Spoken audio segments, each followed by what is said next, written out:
আমাদের মধ্যে যেমন অগ্রগতি হওয়ার প্রয়োজন সেটা তো নেই, তার থেকে আমরা আরো পিছিয়ে যাচ্ছি। কারণটা কি জানেন? কারণটা হচ্ছে যে আমরা এই সমস্ত জিনিসের উদ্দেশ্যকে হারিয়ে ফেলেছি। উদ্দেশ্য আমরা কোথাও না কোথাও হারিয়ে ফেলেছি, যে আমাদের এই সমস্ত জিনিসের কি প্রয়োজন, কি উদ্দেশ্য, কি অনেক সমস্ত গ্রাম এলাকার সমস্ত গ্রাম বা সমস্ত জায়গার কথা বলছে, সমস্ত শুধুমাত্র গড়াটি গ্রামের জন্য নয়, সমস্ত জায়গার ক্ষেত্রে অনেক জায়গায় আমরা এই সমস্ত জিনিসগুলি আমরা প্রথমে লক্ষ্য করি, বক্তাকে কোথা থেকে তাকে আনা হচ্ছে, বাইরের কিনা, এটা। দ্বিতীয়, সেখানে তামাকের ব্যবস্থা কি হচ্ছে কি না হচ্ছে সেটা। তৃতীয়, না অমুক বক্তা যদি বক্তব্য দেয় তাহলে আমরা আগে থেকেই যাব শুনব, অমুক বক্তা যদি বক্তব্য দেয় বা মজলিস করে তা আমরা সেখানে যাবো না, যেটা হয়ে যায় আমাদের এখানে। আমরা বিশেষ করে 24 পরগনায় থাকি, উত্তর 24 পরগনা জেলাতে, তো তার জন্য এই উদাহরণগুলো এখন বেশি থেকে বেশি দেখতে পাওয়া যাচ্ছে। শুধু গড়াটি গ্রামে না, বিভিন্ন জায়গাতেও যাচ্ছি, সেখানেও ঠিক একই অবস্থা, একই পরিস্থিতি। কারণটা কি? এই সমস্ত জিনিস এত অর্থ ব্যয় করা, এত খরচা করা, তারপর সব বিফলে যাচ্ছে কি? কোনো কাজে আসছে কি? আমরা কেন উন্নতি করতে পারছি না? উন্নতি মানে কি? আমাদের যে জিনিসে আমাদের উন্নতি করা উচিত, শুধুমাত্র ঘর বাড়ি টাকা পয়সাতে নয়। ঘর বাড়ি টাকা পয়সা তো উন্নত তো সমস্ত ধর্মের সমস্ত সম্প্রদায়ের মধ্যে আছে, আমাদের থেকে অন্য সম্প্রদায়ের মধ্যে আরো বেশি আছে, আছে কি নেই? কিন্তু কেন আমরা এই সমস্ত জিনিস এর মধ্যে আমাদেরকে আগে লক্ষ্য করতে হবে। সর্বপ্রথম আমি যখন আমরা সর্বদা শুনে থাকি ফার্সি আযান, মসজিদের আয়োজন, মাহফিলের আয়োজন মানে আহলে বায়াতকে দাওয়াত দেওয়া। এই যখন কোথাও মসজিদের আয়োজন করা হয়, আমরা হয়তো কাউকে নিমন্ত্রণ দিই, সবাইকে দিই, তারপরে আবার কখনো এরকম সময় আসে যে কাউকে বলতে ভুলে গিয়েছি, এরকম হয় কি হয় না? কিন্তু আমরা আহলে বায়াতকে জানাদের সম্পর্কে বা জানাদেরকে নিয়ে আমরা এই সমস্ত জিনিস করছি, তানাদেরকে আমরা ডাকি বা না ডাকি, তারা এখানে উপস্থিত হয়, মানে কি হবে? এটা আমরা প্রায় শুনে থাকি। আমরা সেই আহলে বায়াতকে কষ্ট দিয়ে ফেলেছি। আহলে বায়াতকে আমরা সাধারণত, আপনার একটি উদাহরণ দিই, আমাদেরকে যদি কোনো জায়গায় কোনো জিনিসের জন্য ডাকা হয়, কোথাও গেলাম আমরা মনে করেন কোনো অফিসে অমুক জায়গায়, আজ থেকে সরকারি এখন বিভিন্ন আইন কানুন হচ্ছে, নিয়ম কানুন বার হচ্ছে, আয়ুষ্মান কার্ড, অনলাইন জনগণনা, হ্যাঁ, অন্নপূর্ণা ভাণ্ডার, আর কি কি সমস্ত জিনিস, মানুষ সেখানে গিয়ে লাইন দিয়ে দাঁড়িয়ে আছে। বা কোথাও একজন অফিসার আসছে, কিন্তু দেখা যাচ্ছে তার আমি আগে পৌঁছে যাচ্ছি, অফিসার দেখা যাচ্ছে 1-2 ঘন্টা পরে আসছে। মানুষের কিন্তু কেমন কষ্ট হয়? আমি আপনি কষ্ট হয় কি হয় না? ভাই এত সময় আমাদেরকে দাঁড় করিয়ে রাখিয়ে রেখেছি, আমাদেরকে এত সময় অপেক্ষা করাচ্ছে, অফিসার কোথায় গেল, আসতে না গেল, কি বৃত্তান্ত? তো আমরা আহলে বায়াত আলাইহিস সালামকে নিমন্ত্রণ দিয়েছি, ফার্সি আযান বিছানো অর্থাৎ আহলে বায়াতকে দাওয়াত। আহলে বায়াত আলাইহিস সালাম আসে, আসার পরে অপেক্ষায় থাকে। অপেক্ষা কতটা কষ্ট এটা আমার জানা আছে। আমরা আহলে বায়াতকে অপেক্ষা করাচ্ছি। আহলে বায়াত আলাইহিস সালাম এখানে বসে অপেক্ষা করছেন কখন গড়াটি গ্রামের মুমিন গটাই ফার্সি আযাতে আসবে, আর আমার হোসেন ফাতেমা জাহরা এখানে বসে অপেক্ষা করছেন। তাও সুস্থ নন তিনি। আমরা শুনেছি পাথরের হাড় ভাঙা, হ্যাঁ, সেই অবস্থাতে এখানে তিনি দাঁড়িয়ে থাকেন।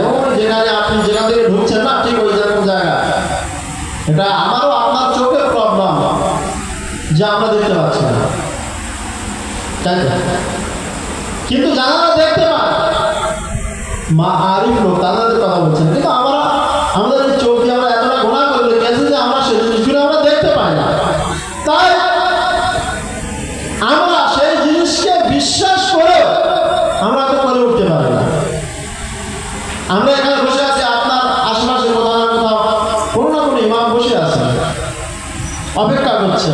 তো বলুন, আমরা যদি আহলে বায়াতকে অপেক্ষা করা, বা আমাদের কথা আমাদের ভাষায় আমরা যদি আহলে বায়াতকে, আমরা নিজের লোক হয়ে আহলে বায়াতের মান্যকারী হয়ে যদি আমরা আহলে বায়াতকে কষ্ট দেই, এর থেকে বড় কষ্ট আহলে বায়াত আলাইহিস সালাম আর দুনিয়া কোথাও পাবে না। দূরে পড়ো মুহাম্মদ ওয়া আলি মুহাম্মাদের পড়ো।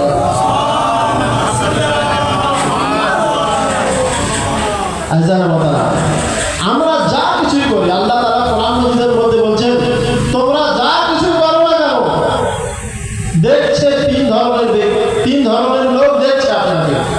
এক, আল্লাহ সর্বপ্রথম, আল্লাহ দেখছেন, আল্লাহ রাসূল দেখছেন এবং আহলে বায়াত আলাইহিস সালাম দেখছেন। আমি কোথায় আছি, কি করছি, আমাদের সমস্ত কাজের উপরে নজর আল্লাহ রাখেন, আল্লাহ রাসূল রাখেন, আহলে বায়াত আলাইহিস সালাম রাখেন। তাই আমাদের সর্বদা সমস্ত জায়গা যেখানে আজ দুনিয়ার মধ্যে আমরা বললাম তো আমাদের উদ্দেশ্য, আমরা কোথাও না কোথাও হারিয়ে ফেলেছি যে আহলে বায়াতের এই মজলিসের মাধ্যমে আমাদের যে জিনিস, অর্থাৎ আহলে বায়াত থেকে শিক্ষা গ্রহণ করা, এর মর্যাদা আলাদা। আজান বললাম, এই ফার্সি আজান গুরুত্ব অনেক, এ অপূরণীয়। আমাদের মধ্যে বলুন, আমাদের মধ্যে গ্রামে, আমি আমার গ্রামের কথা বলছি, আমাদের গ্রামের মধ্যে এমন কোনো বাড়ি আছে যে বাড়িতে মানুষ কোনো না কোনো সমস্যায় জড়িয়ে নেই? আছে এমন কোনো বাড়ি? প্রত্যেক ফ্যামিলিতে, প্রত্যেক বাড়িতে মানুষ কোনো না কোনো সমস্যা, কোনো না কোনো মুসিবত, কোনো না কোনো বালা মুসিবত, কোনো না কোনো পেরেশানির মধ্যে গ্রেফতার আছে কি আছে? আহলে বায়াত আলাইহিস সালাম ইমাম বলছেন, ইমামে মাসুম আলাইহিস সালাম বলছেন তোমার সমস্যার সবথেকে বড় সমাধান লুকিয়ে আছে ফার্সি আজান। ফার্সি আজাতে আসো, এখানে আসার পরে এখানে আহলে বায়াতের ফাজাইল ও মাসাইল শোনো, তোমার পেরেশানি এমনি দূর হয়ে যাবে। কিন্তু আমরা যত সমস্ত জিনিস করছি, তারপরে দেখা যাচ্ছে আমরা তত পেরেশানির মধ্যে গ্রেফতার হয়ে যাচ্ছি। তার মানে আমরা এই সমস্ত জিনিসের যে আমাদের উদ্দেশ্য, যে গুণাগান, সেগুলো আমরা নিতে পারছি না। আমি একটু ছোট্ট উদাহরণ দেবো। ফার্সি আজান কতটা গুণাবলী, কতটা বৈশিষ্ট্য। একজন ব্যক্তি ছিল, সে প্রত্যেক দিন মজলিসে আসতো, আসার পরে ইরাকে সিস্টেম, ওখানে মজলিসে আসে সবাইকে চা দেওয়া হয়। আমাদের দিকে এখন অনেক জায়গায় রায় হয়ে গিয়েছে, মজলিসে কি দেওয়া? চা, বিশেষ করে মজলিস বা মাহফিল। এক ব্যক্তি ছিল, সে প্রত্যেক দিন আসে, 2-3 কাপ করে চা খায়, চলে যায়। ওখানে অন্য আরো অনেক লোক ছিল, তাদের মধ্যে থেকে একজন ব্যক্তি ছিল, তিনি একজন মুমিন ব্যক্তি। সে প্রত্যেকদিন ওই মানুষকে ফলো করতো, যে প্রত্যেকদিন মজলিসে ঠিক সময় আসে না, ভালো করে মজলিসও শোনে না, শুধু আসে 2-3 কাপ করে চা খায়, বাড়িতে চলে যায়। যার এক কথা বাড়িতে তারা শুরু খাওয়ার জন্য আসতে চলে যায়। একদিন সে ব্যক্তি আবার বসতে, আসার পরে ওই ব্যক্তির পাশে বসার পরে ঠিক ওই মজলিসের মাঝখানে তাদেরকে যখন চা বিতরণ করা হচ্ছে, সে যখন 1 কাপ 2 কাপ 3 কাপ চা খেয়ে ওই ব্যক্তির সামনে থেকে উঠে চলে গেল। সেই মুমিন ব্যক্তি বলছে যে আমার সেদিন এত খারাপ লাগলো ওই ব্যক্তির বিষয়, যে প্রত্যেকদিন আসে, মজলিস শোনে না ভালোভাবে, মাসায়েল শোনে না, ফাজাইল শোনে না, আহলে বায়াতের গুণাবলী শোনে না, ভালোভাবে বসে না, শুধু চা খায় আর চলে যায়। মানে বলছি না, আমার ওই ব্যক্তির বিষয়ে আমার ধারণা খুব একটা ভালো ছিল না। কি ধরনের লোকে মজলিসে এসে বসে না, ভালোভাবে মজলিস শোনে না, শুধু তাবারুক খায় চলে যায়। বলছে ওই মজলিসের 1 বছর পরে ওই ব্যক্তি মারা যায়। ওই যে প্রত্যেকদিন মজলিসে আসতো, এসে চা খেতো, চা খেয়ে চলে যেত। আর এক মুমিন ব্যক্তি মনে তার বিষয়ে একটু ভুল ধারণা, যে ভালোভাবে মজলিস শোনে, আসে শুধুমাত্র চা খেয়ে চলে যায়। 1 বছর পরে সে ব্যক্তি মারা যায়। মারা যাওয়ার পরে অনেক সময় চলে যায়, 6 মাস 8 মাস 9 মাস, মানে পুরো 1 বছর মতো সময় কেটে গেল। একদিন আলামে বারজাকে স্বপ্নেতে ওই মুমিন ব্যক্তি যে এখন বেঁচে আছে দুনিয়ায়, আল্লাহ তাআলা সবাইকে কিন্তু আল্লাহ তাআলা দেখায় না এই সমস্ত জিনিস। দুনিয়ার মধ্যে কিছু কিছু ব্যক্তিকে আল্লাহ তাআলা এই সমস্ত দৃশ্য, এই সমস্ত জিনিস মানুষকে দেখায়। কিসের জন্য? শুধুমাত্র মানুষকে শিক্ষা দেওয়ার জন্য। এক বছর পর ওই ব্যক্তি মারা যাওয়ার 1 বছরের মতো বা তার অধিক সময় পার হয়ে যাওয়ার পরে ও কি দেখছে, স্বপ্নতে দেখছে আল্লাহ তাআলা ওই ব্যক্তিকে, ওই ব্যক্তি যে ব্যক্তি মারা গিয়েছে তার আলামে বারজাখ, কিয়ামত, এই দুনিয়া আর আখিরাত অর্থাৎ কিয়ামতের মাঝখানের জায়গার নাম কি? আলামে বারজাখ। যার জন্য কোরআন মাজিদের মধ্যে বলা হয়েছে ওয়া বাইনাহুমা বারজাখুন লা ইয়াবগিয়ান ফাবিআইয়ি আলাই রাব্বিকুমা তুকাযিবান। সূরা রহমানের মধ্যে আছে, পড়ে নেবেন বাবা। আলামে বারজাখের মধ্যে সে আল্লাহ তাআলা সেই ব্যক্তিকে দেখাচ্ছে যে ওই ব্যক্তি স্বপ্নে দেখছে যে ব্যক্তি ওই প্রত্যেক দিন এসে মজলিসে ভালো মধুসূদনা চা খেয়ে তাবাক খেয়ে চলে যেত, ওই ব্যক্তি আলামে বারজাখে সুন্দর একটি স্থান তাকে দেওয়া হয়েছে, সেখানে সে জীবনযাপন করছে।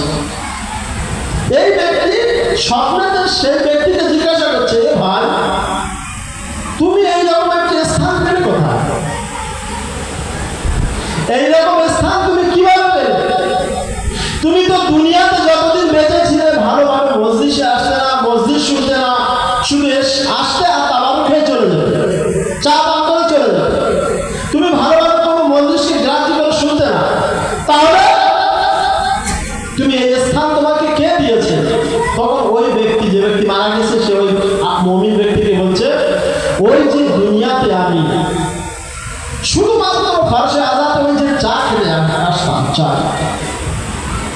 ইমামে হুসাইন আলাইহিস সালাম ওই তাবারুক চা খাওয়ার পরিবর্তে বদলে ইমামে হুসাইন আমাকে আলামে বারজাখে এই স্থান দিয়েছেন এবং আমাকে এটাও বলেছেন যখন কিয়ামত দিবস হবে তো কিয়ামত দিবসের পরে এর থেকে ভালো স্থান আমার আল্লাহ তোমাকে প্রদান করবে।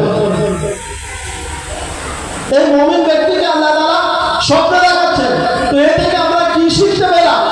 যে এক ব্যক্তি যে শুধু ফারসে আজাতে এসে চায় তাবারুক খাওয়ার জন্য আসতো, তাকে যদি আল্লাহ তাআলা ওই রকম স্থান, ইমামে হুসাইন তাকে যদি ওই রকম স্থান দান করেন, তাহলে চিন্তা করুন যারা ফারসে আজাতে আসে, ভালোভাবে মজলিসকে শোনে, যারা আহলে বায়তের ফাজাইল ও মাসায়েবকে গুরুত্ব দিয়ে শোনে, যারা সময় দেয়, তাদেরকে ইমামে হুসাইন কেমন স্থান ওই আখিরাতে প্রদান করবেন? দুরূহ মুহাম্মদ ওয়া আলি মুহাম্মাদের উপরে।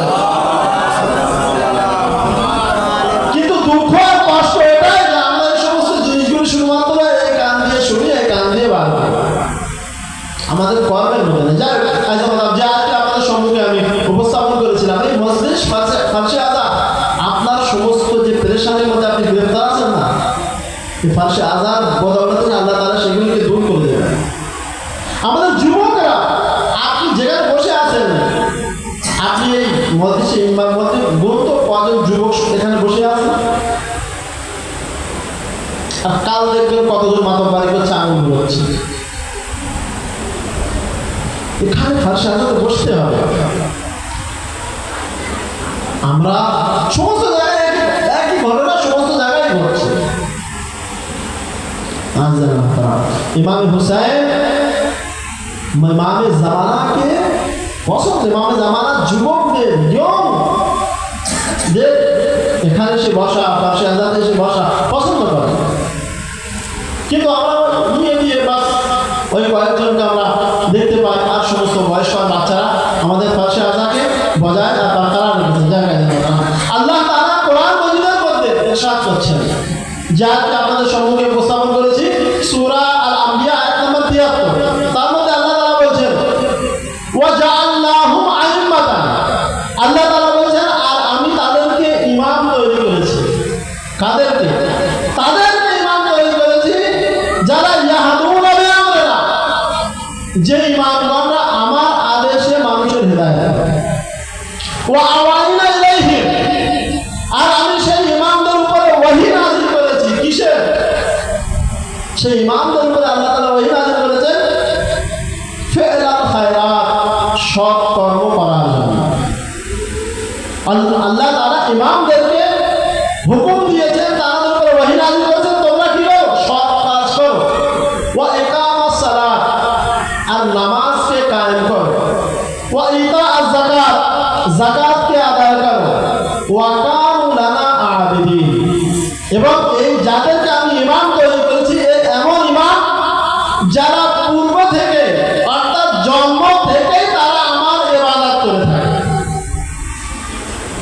ইমাম কোরআন মাজিদের মধ্যে দুই রকমের ইমামের কথা বলা হয়েছে। কয় রকমের ইমাম? দুই রকমের ইমাম। আল্লাহ তাআলা বলেন কিছু ইমাম কোরআন মাজিদের মধ্যে আল্লাহ তাআলা বলেন কিছু ইমাম দুনিয়াতে এমন আছে যারা নিজেরাও জাহান্নামে যাবে, নিজেদের অনুসারীদেরকে কোথায় নিয়ে যাবে? জাহান্নামে। কিন্তু ওই ইমামদের বিপক্ষে আল্লাহ তাআলা বলেন ওয়াজআলনাহু আইমাতান, এমন ইমামদেরকেও আমি তৈরি করেছি যারা ইয়াহদুনা বিআমরিনা, যারা আমার আদেশে মানুষকে কি করে? সঠিক রাস্তা দেখায়, হেদায়েত করে। ও আওহাইনা ইলাইহিম, তাদেরকে আমি ওহী নাযিল করেছি যে তারা যেন সৎ কাজ করে, তারা যেন নামাজকে কায়েম করে, তারা যেন যাকাতকে আদায় করে। ওয়া কানু লানা আবিদিন, আর তারা জন্ম থেকে আমার ইবাদত করে। আবিদিন বলা হয়েছে, আবিদিন। আমি আপনাদের সম্মুখে যে বিষয় আলোচনা করার যে বিষয় সেটা হচ্ছে সৈয়দে সাজ্জাদ ইমাম যায়নুল আবেদিন আলাইহিস সালাম, চতুর্থ ইমাম। আমরা শুধু সেই ইমামের শুধু ওই নামটি জানি, সেই ইমামের বৈশিষ্ট্য, সেই ইমামের গুণাবলী। সেই ইমাম কারবালার পরে 61 হিজরিতে যখন ইমাম হুসাইন শহীদ হয়েছে তখন চতুর্থ ইমামের বয়স কত জানেন? কত বয়স ছিল বলুন? 23 থেকে 25 বছরের মধ্যে। যখন কারবালার ঘটনা ঘটেছে চতুর্থ ইমাম বয়স কত? 23 থেকে 25 বছর। ইমামে মোহাম্মদ বাকের আলাইহিস সালামের বয়স কত ছিল? 3 বছর। অর্থাৎ 3 ইমাম কারবালাতে ছিল, যারা কারবালার পুরো ঘটনাকে নিজের চোখে দেখেছেন। ইমামে হুসাইন, ইমামে যায়নুল আবেদিন আর ইমামে মোহাম্মদ বাকের আলাইহিস সালাম, এই 3 জন ইমাম দেখেছেন। যাই হোক, আল্লাহ তাআলা কোরআন মাজিদের মধ্যে বলছেন যে ইমাম হতে গেলে ওই ইমাম যারা আল্লাহর আদেশে মানুষের হেদায়েত করে, ওই ইমামের জন্য শর্ত যে তারা সর্বদা সৎ কাজ করে, তারা সর্বদা নামাজকে কায়েম করে, তারা সর্বদা যাকাত প্রদান করে, আর তাদের নামাজের ধারণই আলাদা। আমারও আপনার মতো নামাজ হবে না তাদের। অর্থাৎ আমরা সৎ কাজ করি, কিন্তু সৎ কাজের মাঝে আমরা খারাপ কাজ করে ফেলি। কিন্তু আল্লাহ তাআলা যে ইমামদের কথা বলছে, সে ইমামরা সারা জীবনের মধ্যে কোনো সময় এক মুহূর্তের জন্য তারা অসৎ কাজ করতে পারে। তারপর কি বলছে? ওই ইকামাস সালাত, নামাজকে কায়েম করা। আমরা নামাজ পড়ি, আমরা কি করি? আমরা কি করি বলো? আমরা নামাজ পড়ি। আর আল্লাহ তাআলা কোরআন মাজিদের মধ্যে কি বলছেন? নামাজ কায়েম করো। পার্থক্য মানে বুঝতে পারছেন না? দূর করো মোহাম্মদ ওয়া আলা মুহাম্মাদ।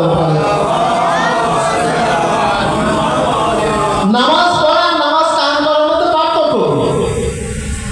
আর অনেক মানুষের এটা ধারণা, কোন সাহেব নামাজ কায়েম করা, ওটা তো কায়েম করা বলতে ওটা তো উর্দু ফার্সি ভাষা। আর না, আমাদের বাংলা ভাষায় বলি নামাজ পড়া। না, এই পার্থক্য না। শুধু নামাজ পড়া, নামাজ কায়েম করার মধ্যে জমিন আর আসমানের পার্থক্য। নামাজ কায়েম করা আর নামাজ পড়া, তার মধ্যে জমিন ও আসমানের পার্থক্য। এটাও কোথা থেকে বোঝা গেল? কোথায় বুঝেছি আমরা? কারবালাতে। কারবালাতে ওখানে বুঝেছি। আশুরার রাতে দুই দিকে দুই খায়মা, একদিকে ইমামে হুসাইনের খায়মা আর একদিকে ইয়াজিদের সেনাবাহিনীদের খায়মা। দুই খিমার মধ্যে নামাজ হচ্ছে। ইমামে হুসাইন আলাইহিস সালাম 9 তারিখে তো যুদ্ধ হওয়ার কথা ছিল, কিন্তু ইমামে হুসাইন মাওলা আব্বাসকে পাঠালেন, যাও ইয়াজিদের সেনাবাহিনী থেকে আর এক রাতের আমাদের জন্য মোহলাত, সময় চাও, যে হুসাইন তার রবের সাথে আর একটু বেশি থেকে বেশি সাক্ষাৎ ইবাদত করা ইচ্ছা রাখে, তার আর একদিনের আমাদের সময়। ইমামে হুসাইন আশুরার রাতে নামাজ পড়ছে। ইয়াজিদের সেনাবাহিনীর সব বেনামাজি ছিল কি? না, সবাই 5 ওয়াক্ত নামাজি। সীমার যে ইমামে হুসাইন আলাইহিস সালামের মাথা কেটেছিল, কে? নাম শুনেছেন তো? বাচ্চা বাচ্চা না, সীমা 16 বার হজ করেছে। কতবার? আমি আর আপনি যেমন একবার হজ করতে পারিনি, সে 16 বার হজ করে আছে। রাতের তাহাজ্জুদের নামাজ কাজা হয় না তার। সে আবার হাফিজেও পড়ায়। ইমাম হুসাইন আলাইহিস সালামের যে মস্ত মাথা কেটেছে তার বৈশিষ্ট্য শুনছেন তো? 5 ওয়াক্ত নামাজি, তাহাজ্জুদের নামাজও ছাড়ে না, 16 বার হজ করেছে, ইতিহাস করে রাখা হবে না, আর কোরআনের হাফিজ। এদিকে ইমাম হুসাইন আলাইহিস সালাম হাফিজে কোরআন। হাফিজে কোরআন মানে কি? আচ্ছা, হাফিজের মধ্যে পার্থক্য আছে। আমরা মনে করি হাফিজে কোরআন মানে যে কোরআনকে মুখস্থ করেছে, হাফিজ সে নয়। কোরআনের হাফিজ প্রকৃত ওই ব্যক্তিকে বলা হয় যে কোরআন মজিদকে মুখস্থ করার সাথে সাথে রক্ষা করতে পারে, সে প্রকৃত হাফিজে কোরআন। দুরূহ মুহাম্মদ ওয়া আলা মুহাম্মদ। নামাজ দুই রকমের হচ্ছে। ইমামে হুসাইন নামাজ পড়ছে, শিবরে মালউন, শিবরে ইবনে জিলজাওশান আর ওমর ইবনে সাআদ ইবনে আবি ওয়াক্কাস এরাও নামাজ পড়ছে।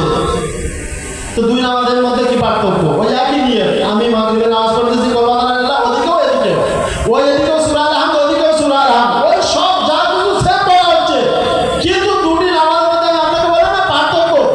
এইদিকে ইয়াজিদের সেনাবাহিনীর দিকে যারা নামাজ, ওটাকে বলা হচ্ছে নামাজ পড়া, আর যেটা হুসাইনের খায়মার মধ্যে আছে ওটাকে বলা হচ্ছে নামাজ কায়েম করা। নামাজ কায়েম করা ওই ব্যক্তিকে বলা যে নিজেও নামাজ পড়ে, অপরকেও নামাজ শেখায়, আর নামাজকে কিয়ামত পর্যন্ত বাঁচিয়ে নিয়েছে, তাকে বলা হয় কায়েম করা নামাজ। দুরূহ মুহাম্মদ ওয়া আলা মুহাম্মদ। আমাদের মধ্যে কতজন আছে এরকম ধরনের নামাজি? আছে? খুঁজে আমাদেরকে দেখতে হবে, আমাদেরকে ওই রকম নামাজি হতে হবে যে আমাদের ইমামগণরা নামাজ কায়েম করে দিয়েছেন। তো আমাদেরকেও কি করতে হবে? নামাজ কায়েম করার জিনিসকে বলা হয় যে নামাজ আপনাকে কুকর্ম থেকে দূরে রাখবে, সেই নামাজকে বলা হয় নামাজ কায়েম। কোরআন মজিদের মধ্যে কোথাও বলা হয়নি ইকরাউস সালাত, নামাজ পড়ো। সব জায়গায় বলা হয়েছে আকিমুস সালাত, নামাজকে কায়েম করো। তো নামাজ কায়েম। মাওলা আলী আলাইহিস সালামের কাছে জিজ্ঞাসা করো, হে মাওলা, ইয়া আলী, আমার নামাজ কবুল হচ্ছে কি না আমি বুঝবো কি করে? আমরা তো নামাজ পড়ি, কি বলি না? 5 ওয়াক্ত আমাদের মধ্যে আলহামদুলিল্লাহ অনেকে, বেশিরভাগ মানুষ সবাই 5 ওয়াক্ত নামাজ, তাই তো? তো আমি নামাজ পড়ছি কি কবুল হচ্ছে কি না মাওলা আলী আলাইহিস সালামের কাছে জিজ্ঞাসা করা হচ্ছে। যেহেতু ইমাম, আল্লাহ তাআলা এনাদেরকে এমন ইমাম তৈরি করেছে। মাওলা আলী আলাইহিস সালামের কাছে জিজ্ঞাসা, ইয়া আলী, আমি নামাজ পড়ছি, আমার নামাজ কবুল হচ্ছে কিনা আমি বুঝবো কি করে? কেন? সেই যুগে তো ঠিক আছে ইমামগণরা সামনে ছিলেন, ইমামের কাছে জিজ্ঞাসা করলে মিটে যায়। নবীদের যুগে নবীদের কাছে জিজ্ঞাসা করলে মিটে যায়। আমাদের যুগে নবী আছে না ইমাম? মাওলা আলী আলাইহিস সালাম কিয়ামত পর্যন্ত, মাওলা আলী আলাইহিস সালাম এমন একটি শিক্ষা দিয়েছেন কিয়ামত পর্যন্ত কোনো জিনিসের প্রয়োজন নেই। এখন যারা বলে না আমাদের কিছু জিনিস, অনেক জিনিস এমন আছে আপনি নিজে মোবাইলে করতে পারেন, অনলাইনে দোকানে যেতে হবে না, তাই তো? আপনাকে অনলাইন দোকানে যেতে হবে না। আপনি যদি ইন্টারনেট বা ভালো সুন্দরভাবে যদি সেরকম ব্যবহার করতে জানেন, তাহলে আপনি নিজেই মোবাইল থেকে অনেক কিছু আপনি করে নিতে পারেন। তো ইমাম আলী আলাইহিস সালাম কিয়ামত পর্যন্ত এই জিনিসটি পরীক্ষা করার জন্য আমাদের জন্য সুন্দর একটি জিনিস দিয়েছে, নিয়ম। মাওলা আলী আলাইহিস সালাম বলছেন, তুমি যদি চাও পরীক্ষা করতে যে তোমার নামাজ কবুল হচ্ছে কিনা, তাহলে তুমি নিজেই পরীক্ষা করতে পারো। ইয়া আলী, কেমন ভাবে পরীক্ষা করবো? মাওলা আলী আলাইহিস সালাম বলছেন, নামাজ পড়ছো কিন্তু তার সাথে সাথে যদি তুমি কুকর্ম থেকে দূরে থাকতে পারো, তাহলে মনে করো তোমার নামাজ কবুল হচ্ছে। আর তুমি নামাজও পড়ছো কিন্তু কুকর্ম, অন্যায় কাজ, বেঈমানি কাজ করা থেকে নিজেকে যদি দূরে না রাখতে পারো, তাহলে মনে করো তোমার নামাজ কবুলই হচ্ছে না। কেন? কোরআন মাজিদের মধ্যে আল্লাহ তাআলা বলেছেন, ইন্না সলাতা তানহা আনিল ফাহশাই ওয়াল মুনকার। নামাজ এমনই একটি জিনিস যা মানুষকে অসৎ আর কুকর্ম থেকে দূরে রাখে। এইবার তুমি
মেরে খাচ্ছে আমরা জানি না। আমরা এই টাকা নিয়ে যতই কিছু করি না কেন সব হারাম হয়ে যাবে যদি ইমামের হক আদায় না করি। কাল যখন হাসরে ময়দানে আমি আপনি ইমামের সামনে দাঁড়াবো, মাওলা আপনার জন্য অনেক কেঁদেছি, মাওলা আপনার জন্য অনেক আদাদারি করেছি, মাওলা আপনার চল্লিশে আমরা লাখ লাখ টাকা খরচ করেছি, ইমাম বলবে আমার হক দিয়েছিলে। কি হবে? এই সর্বনাশ। আমরা তো ভেবেছিলাম যে এত টাকা খরচ করছি ইমামের এই চল্লিশা, ইমামের বিভিন্ন অনুষ্ঠানে, মানে ইমাম আমাদেরকে ছাড়পত্র দিয়ে দিবে, এটা ভেবেছি না। ইমাম আমাদেরকে জিজ্ঞাসা করবে আমার হক দিয়েছিলেন? মাওলা আপনার জন্য এত টাকা দিয়েছি, 40,000 টাকা, আমার কোন হক? ইমাম বলবেন আমাদের যে খমসের যে হক তোমার মালের মধ্যে ছিল দিয়েছিলে না, মাওলা ওটা তো দেয়নি। তাহলে ইমাম যদি সেই সময় আমার কাছে যদি বলে যত সময় পর্যন্ত আমার হক না দেবে তুমি জান্নাতের মধ্যে যেতে পারবে না, তাহলে কি হবে? ধরুন করে মোহাম্মদ মোহাম্মদ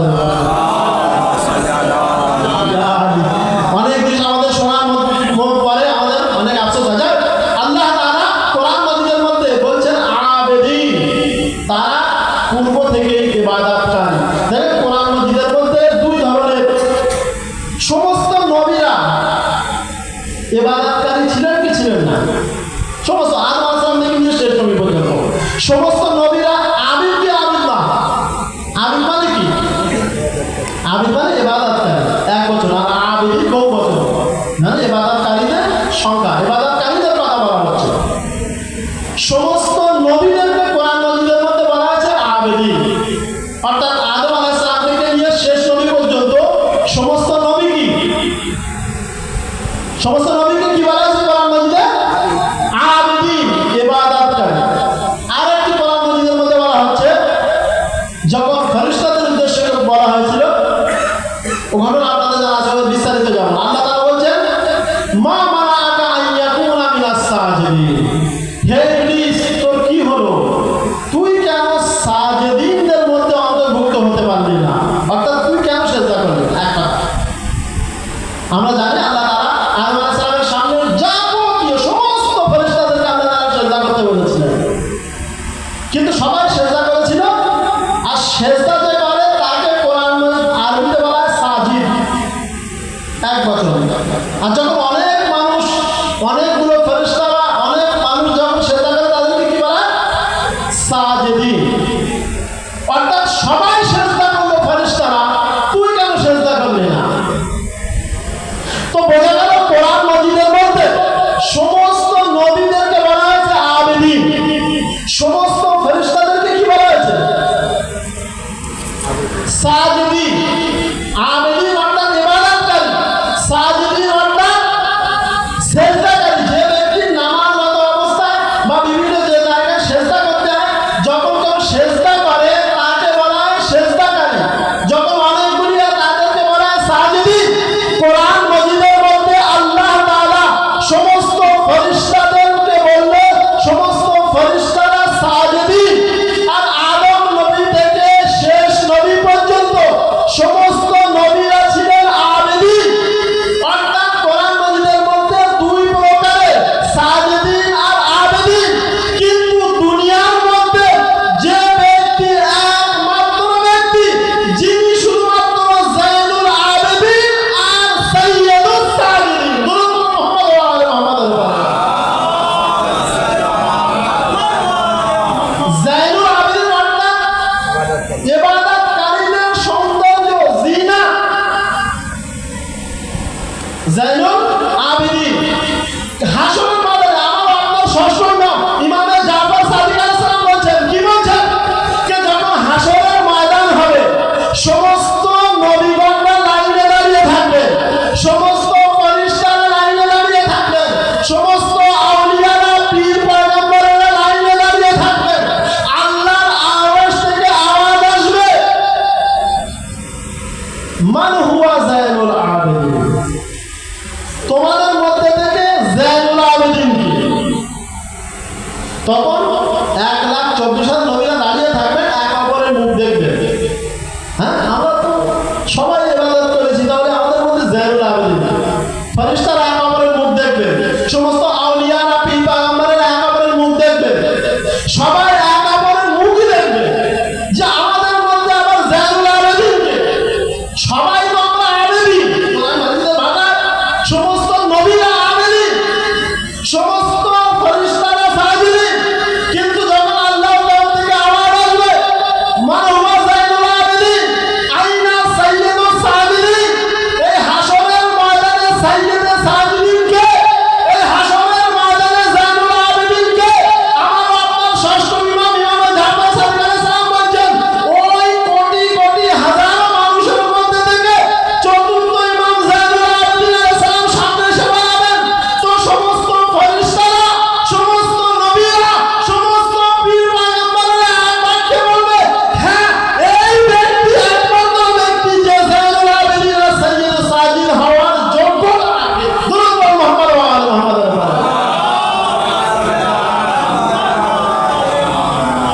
জায়নুল আবেদিন আর সাইয়্যিদ সাজিদিন চতুর্থ ইমামের মালা। দেখেন আমরা ইমামদের মান্যকারী, আমরা ইমামদের ভক্ত, কিন্তু আমাদের মাওলা, আমরা যে ইমামকে মানি তিনি যদি ইবাদতকারীদের সৌন্দর্য জানান, আমাদেরকে কেমন হতে হবে? তিনি যদি সাইয়্যিদুস সাজিদিন হয়ে থাকে তাহলে আমাদের কেমন হতে হবে? কিন্তু আমরা দেখা যাচ্ছে সেই যে ইমামদেরকে আমরা অনুসরণ করে চলি, সেই ইমামের ধারপাশে আমরা যেতে পারছি না। একটি সুন্দর আপনাদের ঘটনা আপনাদের সম্মুখে বলবো।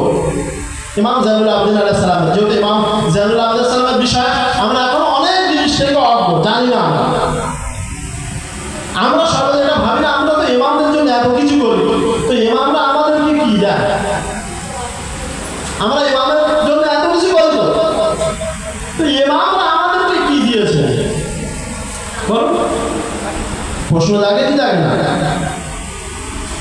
যে আমরা ইমামের নামে এত টাকা খরচ করি, আমরা ইমামদের জন্য এত কিছু করি, হ্যাঁ এত কষ্ট করি, এত পরিশ্রম করি, এত অর্থ ব্যয় করি, তো ইমামরা আমাদেরকে কি দেয়? এইরকম ধরনের ধারণা ওই যুগে ইমামের এক যে চাহনেওয়ালা ছিল, মান্যকারী, তার স্ত্রী ছিল। জাইনুল আবেদিন সাহেব এক মান্যকারী, সে ব্যক্তি প্রত্যেক বছর, সব করে খুব শর্টে বলবো ঘটনাটি, প্রত্যেক বছর হজ করতে যেত। প্রত্যেক বছর সেই ব্যক্তির যে জায়গা থেকে আসতো সেই জায়গাটার নাম হচ্ছে বালফ। সেই জায়গা থেকে প্রত্যেক বছর আসতো জিয়ারত করতে। প্রত্যেক বছর হজ করার পরে মদিনা যেত, মদিনা জিয়ারত করতে যেত কার? ইমামে জাইনুল আবেদিন আলাইহিস সালাম। কিন্তু যখন বাড়ি থেকে বার হতো, ইমামের জন্য অনেক হাদিয়া, গিফট। এখন তো আমরা ইমামদের গিফট দিই না, দেওয়া উচিত আমাদের ইমামদের গিফট। ইমামদের গিফট আমরা এখন কিভাবে দিতে পারি? কোনো একটি জিনিস, কোনো একটি সূরা ফাতিহা হোক বা কোনো একটি জিয়ারতে আশুরা বা কোনো একটি দোয়া পাঠ করে তার সওয়াবকে আমরা ইমামকে কি করতে পারি? গিফট করতে পারি, যাকে আমরা বলি হাদিয়া করা। ইমামদের জন্য ইসারে সওয়াব হয় না, ইমামদের জন্য কি হয়? হাদিয়া হয়, গিফট হয়। ঠিক আছে, যেমন আমরা আমাদের বাসায় বলি, সে ব্যক্তি প্রত্যেক বছর চতুর্থ ইমামের জন্য নিজের বাড়ি থেকে কিছু উপহার, গিফট ইমামের জন্য নিয়ে যেত। এক বছর যখন আবার হজ করতে বার হয়েছে, তার স্ত্রী বলছে, আচ্ছা তুমি তো প্রত্যেক বছর হজ করতে যাও, আর হজ করার পরে তো মদিনায় যাও ইমামের, তোমার যে ইমাম সেই ইমামের জিয়ারত করার জন্য, আর প্রত্যেক বছর তোমার ইমামের জন্য এত উপহার, গিফট নিয়ে যাও, তোমার ইমাম তোমার কোনদিন গিফট দিয়েছে? তোমার ইমাম তোমার কিছু দিয়েছে আজ পর্যন্ত? তুমি তো আজ পর্যন্ত কিছু নিয়ে আসছে না বাড়িতে, তোমার ইমাম তো কিছুই দেয় না, কিছুই দেয়নি। ইমামের অনেক ভক্ত ছিল, কিছু বললো না, বার হয়ে গেল। ইমাম কোনোদিন দেয়নি, কোনো গিফট উপহার দেয়নি, সব কিছু বলতে পারছে না। বাড়ি থেকে বার হলো, বার হয়ে হজ করলো, হজ করার পরে মদিনা গেল। মদিনা, আচ্ছা ইমাম মেজবান, ইমামের বাড়িতে আমি আমার বাড়িতে যখন কুটুম আসবে তখন আমি হলাম কি মেজবান, আর আমার বাড়িতে আসে যারা তাদেরকে কি বলা? মেহমান। তো মেজবানের দায়িত্ব তাদের হাত ধুয়ে দেওয়া, তাদেরকে খেতে দেওয়া। এরকমই হয় প্রত্যেক বছর ইমামের বাড়িতে ইমামের চাকরিওয়ালারা যখনই আসতো, ইমাম নিজে হাতে সবাইকে হাত ধুয়ে দিতে, সবাইকে নিজের হাত হাতে খাদ্য দিতেন। কিন্তু এই বছর যখন এসছে, আসার পরে ইমাম সবাইকে হাত ধুয়ে দিয়েছে। আর যখন ওই ব্যক্তির সামনে আসলো ইমাম, আসার পরে বলছে তুমি ওঠো। তার হাত ধোয়ানি কিন্তু ইমাম। ভালো করে শুনবে মনোযোগ সহকারে, খুব সুন্দর ঘটনা, আমাদের জন্য শিক্ষা নেই। ইমাম বলছে তুমি ওঠো। সে ব্যক্তি একদিক দিক দিচ্ছে, আর ইমাম আমাকে মাঝখান থেকে তুলে দিচ্ছে।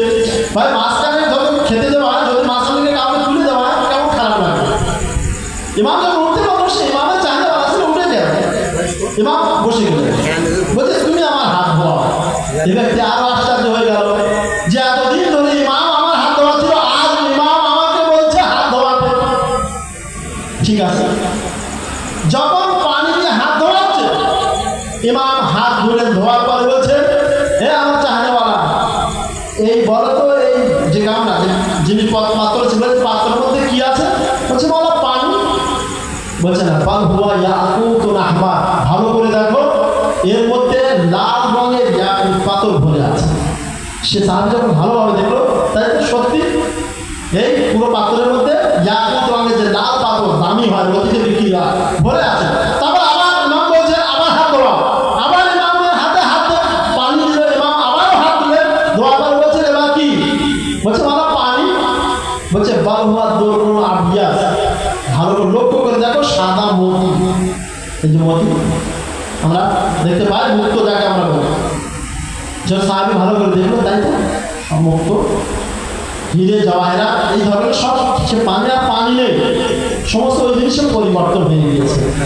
ইমাম কি করলেন? সেই সমস্ত জিনিসগুলো তাকে দিয়ে দিলেন, যাও তোমার স্ত্রীকে বলবে যে আমার ইমাম গরিব না। দুর্বল মোহাম্মদ ওয়াল মোহাম্মদের উপরে বলছে যাও তোমার স্ত্রীকে দিয়ে দিলে বলবে আমার ইমাম গরিব না, আমার ইমাম চাইলে দুনিয়ার সব কিছু দিতে পারে। ইমাম দিয়েও দিয়েছে, নিয়ে বাড়িতে আসলো। বাড়িতে আসার পরে তার স্ত্রীকে যখন দিল, আচ্ছা ইমামের চাহেওয়ালা তো ইমামকে বলেনি। আরে যদি ইমামকে বলতেই হয় তাহলে সে কিসের ইমাম? আমাদের ইমাম তো আমরা ওই ইমামকে মানে জানা অন্তর্যামী, কে কোথা থেকে গলাটি থেকে কে এখানে বসে আছে আর কে কি বলছে ইমাম জানে, ইমাম খবর রাখে, ওই হলো প্রকৃত ইমাম, তাই তো? এই ব্যক্তিদেরকে বলা হয় ইমাম। আইজা মতো ওই ব্যক্তি বাড়িতে এসে নিজের স্ত্রীকে দিল, তার স্ত্রী খুশ, খুব আনন্দিত, তাই তো ইমাম এত দামি দামি উপহার আমার জন্য পাঠিয়েছে। এইবার তার স্ত্রী বলছে আগামী বছর যখন তোমার ইমামের জিয়ারত করতে যাবে, আমিও যাব তোমার সাথে, তোমার ইমামকে আমি দেখতে চাই। এইবার এই ব্যক্তি আগামী বছর, 17 বছর অনেক সময় হয়ে গিয়েছে, ঘুম পাচ্ছে অনেক ব্যক্তি, মনে হচ্ছে শুনতে ইচ্ছা হচ্ছে না। যদি ইচ্ছা না হয় তাহলে সে বলবো, আর যদি মনে করেন জেগে আসে তাহলে একবার দুর্বল মোহাম্মদ ওয়াল মোহাম্মদের উপরে ফাজাইল মাওলা আলী অনেক আছে। লাস্টে একটু ছোট্ট মাওলা আলী সালামের ফাজাইল বলবো, অল্প, যেটা আমাদের জন্য অনেক জিনিস, অনেক বড় জিনিস। সময় অনেক যে আপনারা দেরিতে এসছেন, এটা আর আমিও একটু বেশি করে বলছি, আপনাদের দিকটা আমি ক্ষমা করছি, আমার তরফ থেকে আপনিও ক্ষমা করবেন, তাই তো? যাই হোক, ইমাম চাহনেওয়ালাকে তার স্ত্রী কি বলছে, আগামী বছর আমি যাব। আগামী বছর হজের সময় আসলো, স্বামী স্ত্রী দুইজন বাড়ি থেকে বার হলো, কোথায়? হজ করার উদ্দেশ্যে হজ করতে গেল। হজ করার পর ওখান থেকে জিয়ারত করছে কোথায়? মদিনাতে। মদিনাতে জিয়ারত করতে যাচ্ছে, হঠাৎ রাস্তায় তার স্ত্রীর শরীর খারাপ হয়। ওই মুমিন ব্যক্তির স্ত্রীর শরীর খারাপ হয়ে যায়। মদিনায় পৌঁছানোর 2-4 কিলোমিটার আগে তার স্ত্রী অসুস্থ অবস্থায় দুনিয়া থেকে চলে যায়, মারা গিয়েছে। যখন মারা যায়, এই ব্যক্তি যদি ইমামের প্রকৃত মান্যকারী ছিল, সে কি করলো? তার স্ত্রীকে ওইখানে রেখে বলছে আগে মদিনায় যাই, গিয়ে ইমামের সাথে সাক্ষাৎ করে আসি, ইমামের জিয়ারত করে আসি, পরে এসে আমার স্ত্রীকে কি করবো? দাফন করবো। আর কিছু কিছু রেওয়ায়েত আছে না, সাথে সাথে সে ওইখানে দাফন কাপড়ের ব্যবস্থা করবে, আর তাকে ওখানে দাফন করে মোটামুটি কোথায় চলে গেল? ইমামের জিয়ারত। এইবার যখন ইমাম জিয়ারতে গেল ইমামের সাথে, দেখেন অনেক মানুষ এমন আছে দুনিয়ার মধ্যে, আছে কি আছে না? মনে, বিশেষ করে পুরুষ মানুষেরা দুঃখ মনে চেপে রেখে মুখে হাসি রাখে। গিয়েছে, স্ত্রী মারা গিয়েছে, তার দুঃখ লুকিয়ে মুখে হাসি নিয়ে ইমামের, যাতে ইমাম না বুঝতে পারে, যাতে ইমাম না বুঝতে পারে, ইমামের সামনে গিয়েছে হাসি মুখে। ইমাম তাকে দেখে উঠে দাঁড়িয়ে পড়ে, দাঁড়ানোর পরে বলছে, কি বলছে জানেন? কিচ্ছু জিজ্ঞেস করবে না। ইমামকে দেখে সালাম করলো, মাওলা আপনাকে সালাম। ইমাম জবাব দিলেন, ওয়ালাইকুম আসসালাম, তোমার উপরেও সালাম হোক। সাথে সাথে ইমাম বললেন, বাল্খ থেকে শহর, বাড়ি থেকে তো দুজন বার হয়েছে, আর এখন একা কেন? ইমাম একেবারে কি বলছে, হে আমার মান্যকারী, তুমি বাড়ি থেকে তো দুজন বার হয়েছিলে আমার জিয়ারত করতে, কিন্তু তুমি একা এসছো কেন? এ ব্যক্তি মান্যকারী ছিল, সে তখন বুঝতে পারলো, বলছে মাওলা যখন আপনি এর খবর রাখেন, বাকি খবর আপনি জানেন, আমি বলবো না, বাকি খবর আপনি নিশ্চয় জানেন। মাওলা সাহেব বললেন, যাও বাড়ি থেকে যেমন দুজন এসেছিলে তেমন তোমার স্ত্রীকে নিয়ে এসো। এইবার এটা বলছে, মাওলা আমি তো তাকে দাফন করে এসেছি। ওই জায়গায় বললেন, মাওলা আমার স্ত্রী মারা গিয়েছে, তাকে আমি অমুক জায়গায় গাছের তলায় ওখানে রেখে এসেছি, দাফন করবো বা এমনি দুটি জায়গায় বলে যায়, আমি ওখানে রেখে এসেছি। মাওলা আমি নিজে আমার হাতে আমার স্ত্রী মারা গিয়েছে, তাকে আমি হাতে নিজে দাফন কাপড়ের ব্যবস্থা করে দাফন করে এসেছি। মাওলা বলছে, যাও গিয়ে নিয়ে এসো। এই ব্যক্তি যদি ইমামের মান্যকারী ছিল, ইমামের কথার উপর বিশ্বাস ছিল, ইমাম যখন বলছে চলে, আমারও আপনার মতো মানুষের মাওলা কি বলছেন, আমি নিজে হাতে গিয়েছি, মানে মাওলার কথাগুলো আমাদের মতো ব্যক্তির হয়তো সন্দেহ হলো, কিন্তু সে প্রকৃত ইমামের ভক্ত ছিল। দৌড়ে আসো, আসার পরে কি দেখলো, তার স্ত্রী সে গাছের ছায়ার তলায় বসে আছে, তার জন্য অপেক্ষা করছে। যখন স্ত্রীকে দেখলো জীবিত অবস্থায়, সে মনে আনন্দ খুশ, এসে জিজ্ঞাসা করছে, কি হয়েছে তোমার সাথে, কি ব্যাপার? বলছে, আমি তোমার এখানে, আমি তো মারা গিয়েছিলাম, মারা যাওয়ার পরে মালাকুল মউত আমার রূহকে নিয়ে আসমানে চলে যাচ্ছিল। আসমানে যখন যাচ্ছিল আল্লাহর দরবারে, যেতে যেতে যেতে মধ্য আসমানে এক যুবক ব্যক্তির সাথে আমাদের সাক্ষাৎ হয়। আমি মালাকুল মউত আর সেই যুবক ব্যক্তির সাথে দেখা। যখন সেই যুবক ব্যক্তির সাথে দেখা হয়, মালাকুল মউত সেই যুবক ব্যক্তিকে সালাম করছেন, হ্যাঁ মাওলা আপনার উপরে আমার সালাম। বলছে, কোথায় যাচ্ছ? বলছে, এই মহিলার মুখে নিয়ে আল্লাহর দরবারে যাচ্ছি। চতুর্থ ইমাম ওই স্থানে দাঁড়িয়ে বলছেন, এ আমার জিয়ারত করতে বাড়ি থেকে বার হয়েছিল, এক্ষুনি গিয়ে এর শরীরে এর রূহকে আবার ফিরিয়ে দাও, এর রূহকে ফিরিয়ে দাও।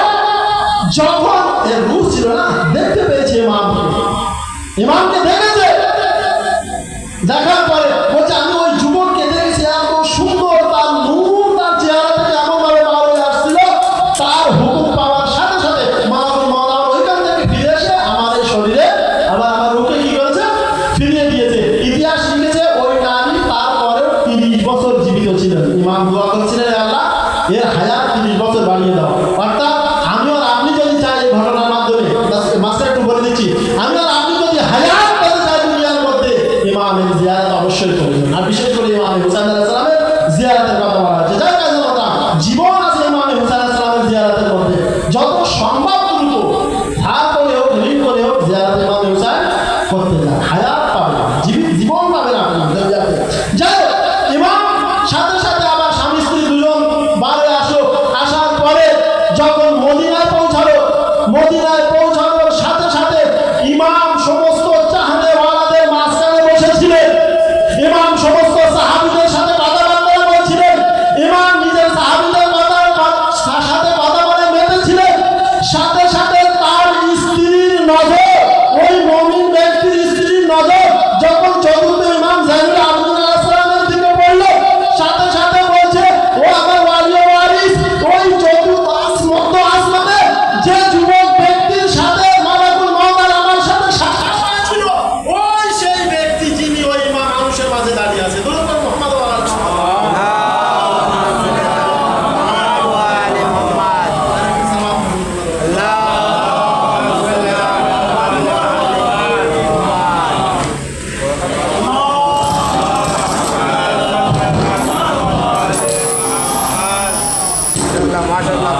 তো বোঝা গেল যত দূর থেকে মহিলা দেখতে পেল, বলছি এই তো যে মধ্য আসমানের যে যুবকের সাথে দেখা হয়েছিল আর যার আদেশ পেয়ে মালাকুল মউত আমার রূহকে ফিরিয়ে দিয়েছে, এই তো সেই যুবক।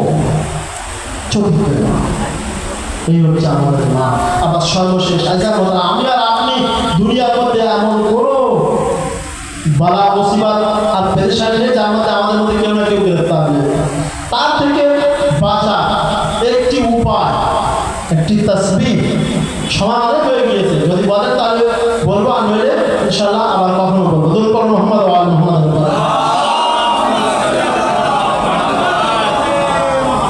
আমি আর আপনি অনেক মুসিবত পেরেশানির মধ্যে, আমাদের জানা উচিত। আহলেবাদ আমাদেরকে শিখিয়েছে যে কোন বালা মুসিবত আসলে কেমন ভাবে তার থেকে রেহাই পেতে হবে। এটা আলাদা বিষয়, যে আমি আর আপনি জানি না বা তার উপর আমরা আমল করি না। শুনতে রাজি আছেন? একটি তাসবিহ, একটি তাসবিহ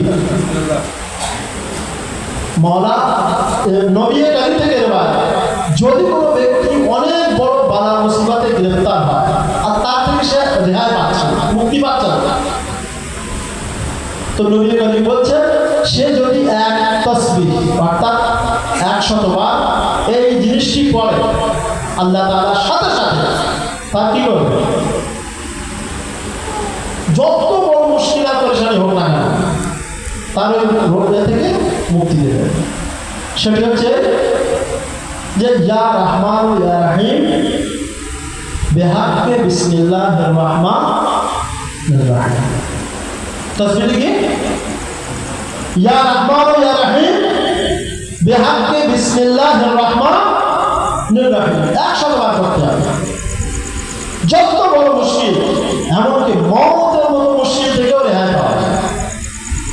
যেমন বিসমিল্লাহ বলতে আপনার বলতে হবে না। আপনি শুনেছেন কোরআন মাজিদের মধ্যে যা কিছু আছে, সূরা আল-হাম, সূরা আল-হামের মধ্যে যা কিছু আছে বিসমিল্লাহর মধ্যে, বিসমিল্লাহর মধ্যে যা কিছু আছে ওই বার মধ্যে। মাওলানা আলাইহিস সালামের মধ্যে কি আনা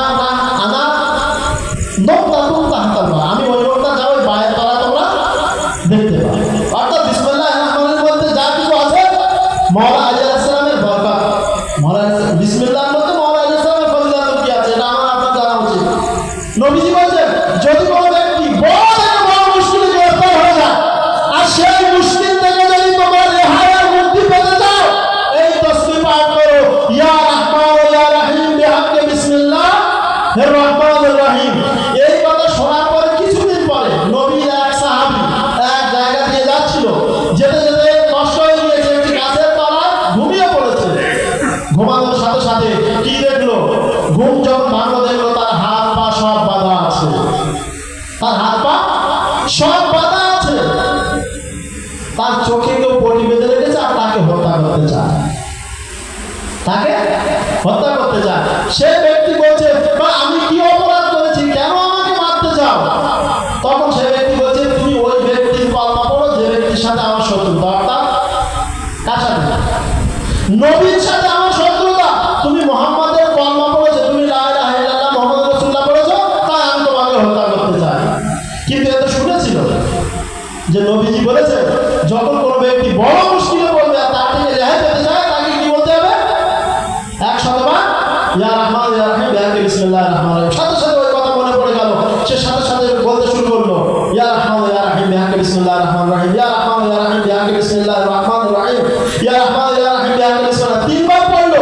ওই ব্যক্তি তলোয়ার নিয়ে যে মাথা কাটতে যাবে, সাথে সাথে পেছন দিক থেকে আওয়াজ আসলো, এই দাঁড়াও, থামো, কেন মারছো?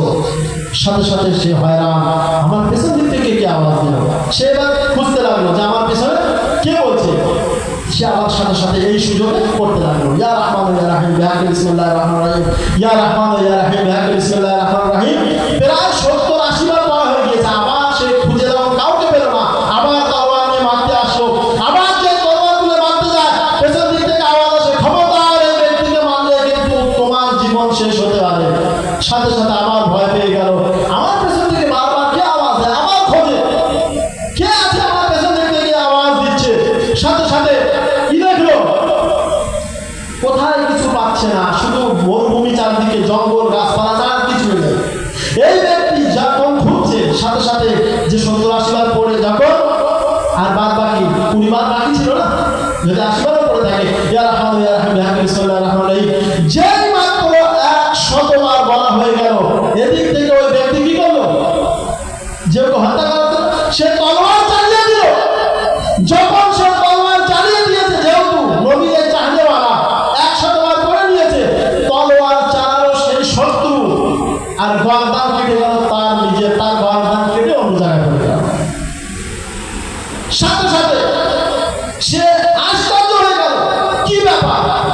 সাথে সাথে সেই ব্যক্তি অর্থাৎ যে ব্যক্তিকে বাধা হয়েছিল সে কি দেখলো যে এক ব্যক্তি এসছে, আসার পরে তার চোখের পটি খুলে দিয়েছে, তার হাতকে খুলে দিয়েছে।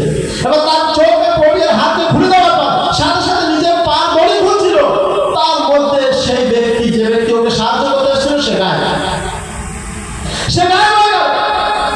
কিন্তু তার মধ্যে তো দেখে ফেলেছে না যে কে ওকে সাহায্য করেছে। মদিনায় গিয়েছে, যাওয়ার পর বলছে ইয়া নবী আল্লাহ, ভাগ্যিস আপনি ওই তসবিহ আমাকে শিখিয়েছিলেন যে যদি বড় থেকে বড় মুশকিলে পড়ো আর তার থেকে রেহাই পেতে চাও, আজ তো আমার জীবন শেষ হয়ে যেত। আপনি ওই তসবিহ আমাকে শিখিয়েছিলেন ইয়া রহমান ইয়া রহিম ইয়া বিসমিল্লাহির রহমানির রহিম, তাই আজ আমার জীবন বেঁচে ফিরে গিয়েছে। যে আমি 100 বার পড়লাম, ওই ব্যক্তি তরবার চালিয়েছে আমার উপরে, কিন্তু গলা তার উল্টো কেটে আমার সামনে এসে পড়েছিল। আমাকে এক ব্যক্তি সাহায্য করেছে। নবীজি বলছেন আমি যদি সেই ব্যক্তিকে তোমাকে দেখাই তুমি চিনতে পারবে কি? বলছে ইয়া রাসূলুল্লাহ, সেই ব্যক্তি আমার জীবন বাঁচিয়েছে, তাকে আমি একবার দেখলেও দেখেছি, তাকে আমি যদি কিয়ামত পর্যন্ত যদি কোনো সময় তাকে আমি দেখি, যেহেতু আমাকে জীবন বাঁচিয়েছে আমি তাকে চিনতে পারবো। সাথে সাথে নবীজি আওয়াজ দিলেন ইয়া আলী, বাইরে চলে এসো।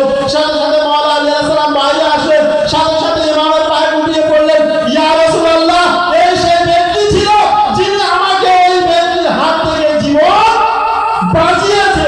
অর্থাৎ বোঝা গেল এই তাসবির ভিতরে যে ব্যক্তি লুকিয়ে আছে সে ব্যক্তি অন্য কেউ না, বিসমিল্লাহির রহমানির রহিম প্রকৃত মর্যাদার ব্যক্তি হযরত মাওলানা মুত্তাকিয়া আলী ইবনে আবি তালিব রাসূল মুহাম্মদ ওয়া আলী মুহাম্মদ। যার কাছে অনেক সময় নিয়ে নিয়েছি, মাফ করবেন, ক্ষমা করবেন, যেহেতু অনেক সময় লেটে শুরু হয়েছে এবং কিছু জিনিস বলার ছিল। দেখেন আমাদের মধ্যে সেই সমস্ত জিনিসের প্রয়োজন, এই সমস্ত জিনিসগুলো আমাদেরকে কে শেখাবে? আমাদেরকে শিখতে হবে, বলতে হবে, আমাদেরকে জানতে হবে। আমরা সবাই গ্রেফতার মুসিবত, আরা মুসিবতের মধ্যে। আজ সফর মাসে 26 তারিখ পার হয়ে গেছে। কারবালা ঘটনা আমরা শুনে আসছি, মাসায় শুনছি, খুব সংক্ষিপ্ত, খুব লম্বা মাসায় ঘটনা জানা তারা। কিন্তু যে ইমামের কথা, যে সৈয়দে সাজ্জাদ জাইনুল আবেদিন আলাইহিস সালামের কথা আপনাদের সম্মুখে বলছিলাম, সেই ইমামের মাসায়, সেই ইমামের মুসিবতের কথা, সেই ইমামের দুঃখের শেষ ছিল না, সীমা ছিল না। দুঃখ আর কষ্ট কেমন শুধু কারবালাতে মাসায় না, কারবালার পরে কত বড় মাসায়, আর শুধু কারবালার পরে কয়েকখানার ভিতরে মাসায় না, রেহাই পাওয়ার পরে কত মুসিবত। যখন নিজেদের তরফ থেকে রেহাইয়ের অর্ডার দেওয়া হলো, যাও এলমেটকে ছাড় দেওয়া হলো, তো সর্বপ্রথম ওই বন্দিরা, ওই কাইদরা কি বললো জানেন? আমরা কারবালাতে 40 আসতে যাবো। আল্লাহু আকবার। 2 বছর ধরে এখনো কারবালাতে আসতে পারেনি। সৈয়দে সাজ্জাদ ফুপি আম্মাকে জিজ্ঞাসা করছেন, হে ফুপি আম্মা, আমাদেরকে আজাদ করে দেওয়া হয়েছে, আমাদেরকে রেহাই করে দেওয়া হয়েছে, ফুপি আম্মা আপনি কোথায় যেতে চান? জানাবে জায়না বলছেন, বেটা সৈয়দে সাজ্জাদ, সর্বপ্রথম আমরা কারবালাতে যাবো। আজ কেন দুনিয়ার কোনা কোনা থেকে কারবালাতে আসছে জানেন না? জানাবো তারা সৈয়দে সাজ্জাদের আশা ছিল যে কারবালাতে 40 যাবে, জানাবে জায়নাবের আশা ছিল 40 করতে কারবালাতে যাবে। তাই সেই স্মৃতিকে স্মরণ করে আজ হাজার কোটি কোটি মানুষ দুনিয়ার কোনা কোনা থেকে 40 করার জন্য কারবালায় উপস্থিত হয়। শুধু শিয়া সম্প্রদায়ের মানুষ না, সমস্ত ধর্মের মানুষ সেই স্মৃতিকে পালন করে থাকে। যাই হোক জানাবো তারা যখন রেহাই করে দেওয়া হলো না, কারবালার ঘটনার পর থেকে এক মহিলা, অনেক 12 জন মহিলা ছিলেন, তার মধ্যে থেকে যে মহিলা জীবন্ত লাশ হয়ে বেঁচেছিলেন সে আর কেউ নেই, সে জানাবে আলী আসকারের মা। যেহেতু এই যে মজলিসের আয়োজন করা হয়েছে জানাবে আলী আসকারের স্মৃতিকে স্মরণ করে, জানাবে আলী আসকারের মজলিসের আয়োজন করা হয়েছে। যাই মোহতারাম, জানাবে আলী আসকারের মা বাবা জীবন্ত লাশ হয়ে বেঁচেছিলেন। আজিজান মোহতারাম, যখন কয়েকখানা থেকে ছেড়ে দেওয়া হলো না, আরে কেন হবে না,